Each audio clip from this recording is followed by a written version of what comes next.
हाँ जी। तो circular motion का आज ये नया क्वेश्चन है। एक बार वीडियो को पॉज करके पढ़ लें। सवाल बड़ा सिंपल सा है, नॉर्मल लाइफ का है।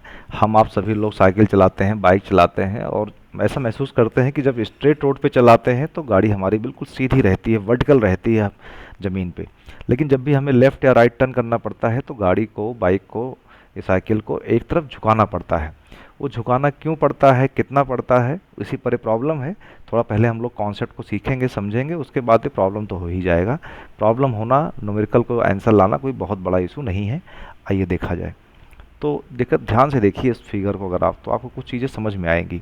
क्या समझ में आ रहा है कि अगर हमारी गाड़ी सीधी चलती है तो उस समय क्या होता है, हम पेडलिंग करते हैं, पहिया घूमता है पिछला वाला, फ्रिक्शन की वजह से गाड़ी आगे बढ़ती है, नो डाउट। पीछे से या आगे से हमें कोई देखे तो दिखाई क्या पड़ेगा कि वेट सीधे सीधे नीचे लग रहा है mg, और जो रोड से रिएक्शन आ रही होगी वो सीधे ऊपर लग रही है आर। ये आर और mg, ये हमारा बिल्कुल पीछे से देखा जाए तो इक्विलिब्रियम में दिखाई पड़ रहा है। नॉर्मल रिएक्शन वेट को बैलेंस कर देता है। अब जरा महसूस करिए कि सपोज दैट रोड ऐसे टर्न हो जा रही है, ऐसे टर्न हो जा रही है। अब टर्न करते समय आपको मालूम है कि टर्निंग के समय हमेशा हमें एक सेंट्रीपिटल फोर्स की ज़रूरत पड़ती है। आइए समझा जाए कहाँ पड़ती है, कैसे पड़ती है ना। जब भी कोई गाड़ी टर्न करती है किसी पाथ पे, मान लीजिए ये हमारा एक सर्कुलर पाथ है और इस पर गाड़ी को टर्न करना है, तो आपने पढ़ा है सर्कुलर मोशन पे कि हमेशा मान लीजिए ये ऑब्जेक्ट है, इस ऑब्जेक्ट को टर्न करना है तो इस ऑब्जेक्ट पे सेंटर की तरफ एक सेंट्रीपिटल फोर्स, ये सेंटर है, इसकी तरफ एक सेंट्रीपिटल फोर्स जिसको मैं एफ सी पी के नाम से लिखता हूँ, F C P, centripetal force की ज़रूरत पड़ती है। बिना इसके गाड़ी टर्न नहीं कर सकती है। हाँ, मज़े की बात यह है कि इसका कोई फॉर्मूला अपने पास है नहीं, कोई फिक्स फॉर्मूला नहीं है। होता क्या है, कभी नॉर्मल रिएक्शन इसका रोल निभाता है, कभी किसी धागे की टेंशन इसका रोल निभाता है, कभी फ्रिक्शन फोर्स खुद आता है और एक सेंट्रीपिटल फोर्स का रोल निभाता है, या कभी और भी कई चीज़ें, हमें केस बाय केस इनको समझना पड़ता है। तो ये फोर्स काम करता है, ठीक है। लेकिन जितने फोर्स की ज़रूरत है, बिना रिक्वायर्ड सेंट्रीपेटल फोर्स के गाड़ी हमारी टर्न नहीं कर पाती है, इसकी ज़रूरत है, ये बात ध्यान रखिएगा। इसका मतलब क्या हुआ कि अगर अपने फिगर में हम लोग चलते हैं तो क्या पता चलेगा कि हमें इस तरफ, सेंटर की तरफ एक फोर्स की ज़रूरत है, अंदर की तरफ एक फोर्स की ज़रूरत पड़ेगी, सेंट्रीपेटल फोर्स की ज़रूरत पड़ेगी, है ना। तो जाहिर सी बात है, फ्रिक्शन तो है ना। गाड़ी इसने झुका ही लिया, गाड़ी बेंड कर लिया तो एक फ्रिक्शन फोर्स तो उसमें लग ही रहा है। लेकिन क्योंकि एफ की वैल्यू क्या होती है, म्यू आर, है ना। म्यू भी कांस्टेंट है और आर भी कांस्टेंट होगा, क्योंकि बॉडी का वेट तो बदलेगा नहीं, है ना। जब तक ड्राइवर नहीं बदलेगा, साइकिल नहीं बदलेगी, तब तक बदलेगा नहीं।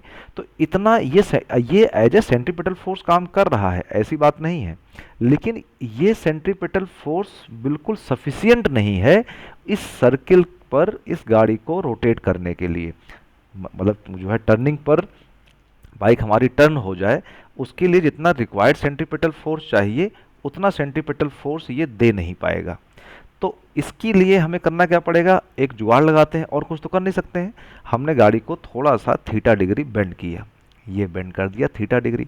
उससे फ़र्क क्या पड़ा कि जो नॉर्मल रिएक्शन ये ऊपर जा रही थी, ये तिरछी हो गई, तो इसके दो कंपोनेंट निकल गए, एक एंगल ये थीटा हो ही जाएगा। एक कंपोनेंट ऊपर हो गया, एक कंपोनेंट इधर हो गया, आर साइन थीटा। अब ध्यान दीजिए, ये आर साइन थीटा और ये फ्रिक्शन फोर्स, अब ये दोनों मिलकर इतना रिक्वायर्ड सेंट्रीपिटल फोर्स पैदा कर देंगे कि गाड़ी हमारे टर्न करने के लिए जितने सेंट्रीपिटल फोर्स की ज़रूरत है उतना मिल जाएगा। तो ये आर साइन थीटा बड़ा रोल निभाएगा। इतनी बात समझ में आ गई। तो इस बेसिस पर हमें पता करना है। अच्छा देखिए, आर की वैल्यू तो कांस्टेंट है, लेकिन साइन थीटा की वैल्यू तो वेरिएबल होगी। जितना थीटा बदलेंगे उतना साइन की वैल्यू चेंज होगी। तो हमें टर्न करने के लिए पर्टिकुलर स्पीड पे कितना थीटा होना चाहिए, ये निकालना इस क्वेश्चन का मकसद है। इतनी बात मेरी समझ में आ गई ना। ठीक है, चलिए अब आते हैं थोड़ा सा कॉन्सेप्ट पे और समझते हैं। ठीक है, देखिए ये फिगर फिर बाद में लेते हैं, काम आएगा भी, ठीक है, तब उठाएंगे और उसके लिए ठीक। अब एक दूसरा फिगर भी अपने पास है, थोड़ा उस पर भी चर्चा कर लें। ये देखिए इस फिगर को ध्यान से, क्लियर, ठीक है। वैसे तो साइकिल रोड पे चलती है और रोड का जो सेंटर है वो आपको दिखाई पड़ रहा है कहाँ पे है। रोड का जो सेंटर यहाँ कहीं होगा या यहाँ कहीं होगा, है ना। और हम यहाँ से अगर देखेंगे तो ये रेडियस हमें मिलना चाहिए, रेडियस है ऑफ टर्निंग। लेकिन क्योंकि हम पूरी फिजिक्स में, पूरे मोशन में, लॉ ऑफ मोशन में, न्यूटन्स लॉ ऑफ मोशन में हम उस पॉइंट की बात करते हैं जिसको सेंटर ऑफ ग्रेविटी कहते हैं, सीजी कहते हैं। सीजी पूरे सिस्टम के कहाँ पे है? इस पॉइंट पे है।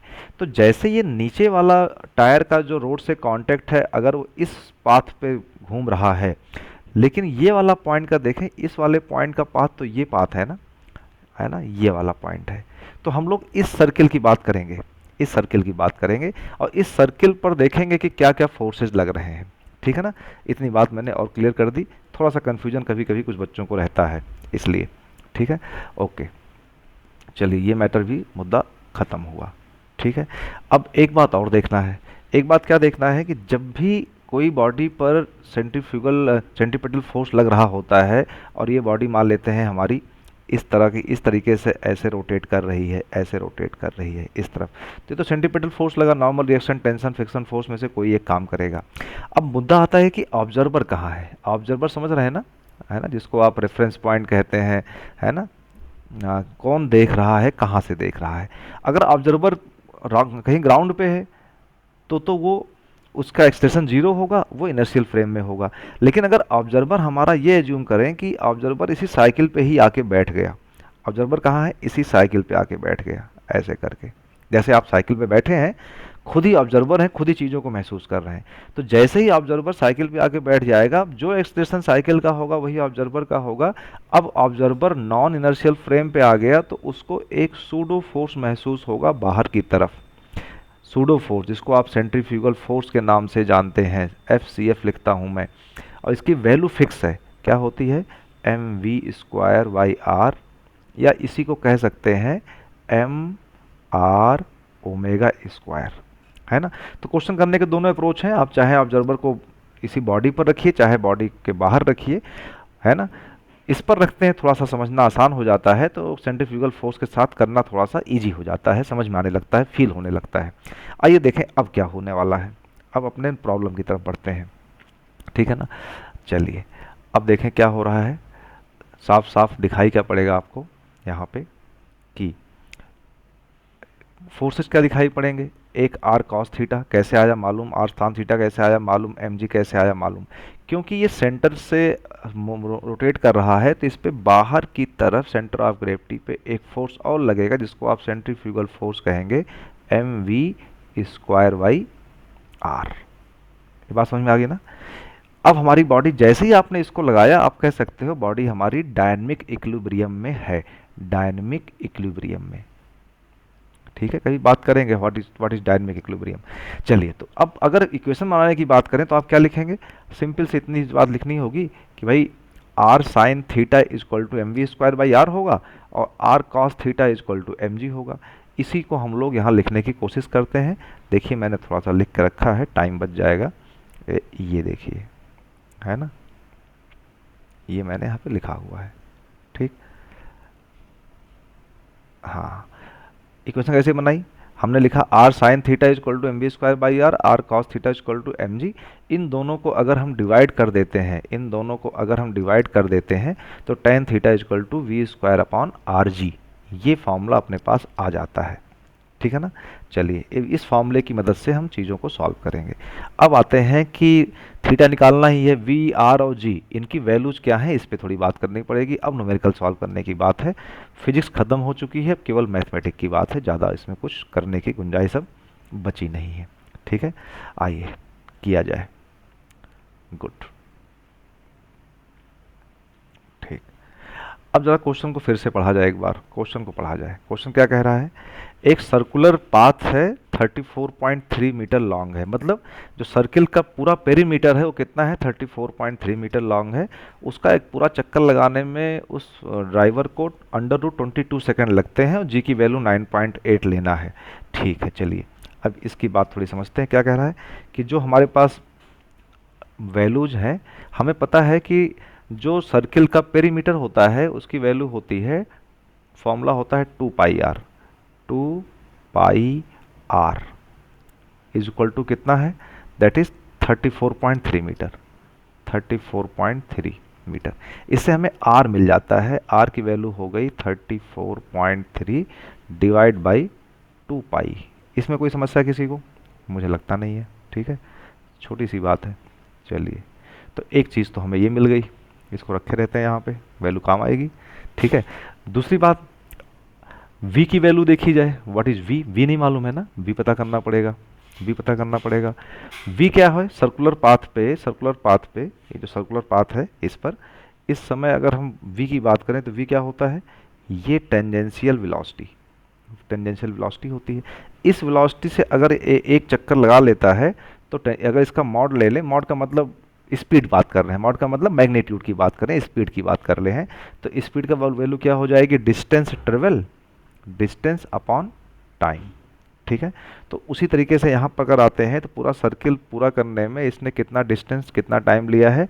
तो अगर हम स्पीड की बात करें, v क्या चीज़ है? स्पीड। तो ये क्या करेंगे? Distance travelled upon time taken, time. तो डिस्टेंस कितना ट्रेवल किया? 2 पाई आर, है ना, जिसकी वैल्यू क्या थी? 34.3। और टाइम कितना लिया? तो अंडर रूट 22, यही तो लिया है ना, अंडर रूट 22 सेकेंड। इतनी चीज़ें अपने पास और आ चुकी हैं, ठीक है, ये चीज़ अपने पास और आ चुकी है। अब कुछ नहीं करना है, जो अपना पास फॉर्मूला है उस फॉर्मूले में इसकी वैल्यू पुट करते हैं और देखते हैं कि tan थीटा क्या हो सकता है। आइए tan थीटा की बात करते हैं, tan थीटा, ठीक है। हाँ जी, tan थीटा। तो tan थीटा का फॉर्मूला है v² upon R G. v की वैल्यू मालूम है 34.3 अपॉन अंडर रूट 22, तो ये हो गया 34.3 मल्टीप्लाइड बाई 34.3, ठीक है। अंडर रूट 22 का स्क्वायर करेंगे तो ये हो जाएगा 22, कोई समस्या तो दिखाई नहीं पड़ रही है, 22 डिवाइड बाई आर जी है। आर की वैल्यू हम लोग निकाल चुके हैं, दैट इज 34.3 अपॉन 2 पाई। 34.3, 2 पाई ऊपर चला जाएगा तो 2 पाई ऊपर हो गया, है ना। और g की वैल्यू बोला है 9.8 लेना है तो 9.8 लिया गया। इन सब को कट करके आप जब सॉल्व करके देखेंगे तो आपको कुछ मिलेगा ऐसा कि आपको मिलेगा tan थीटा की वैल्यू, मैंने किया था ये लगभग 1 के इक्वल मिलेगा। इसका मतलब ये tan 45 होगा, 1 की वैल्यू tan 45 डिग्री पे 1 होता है। इसका मतलब थीटा की वैल्यू जो होगी वो 45 डिग्री होगी, है ना, क्लियर। थीटा की वैल्यू 45 डिग्री होगी। इस तरीके से आपने पूरी बात बता दी कि थीटा की वैल्यू कितनी होगी। चलिए ठीक है, फिर किसी दिन किसी नए क्वेश्चन के साथ मिलेंगे। Thank you.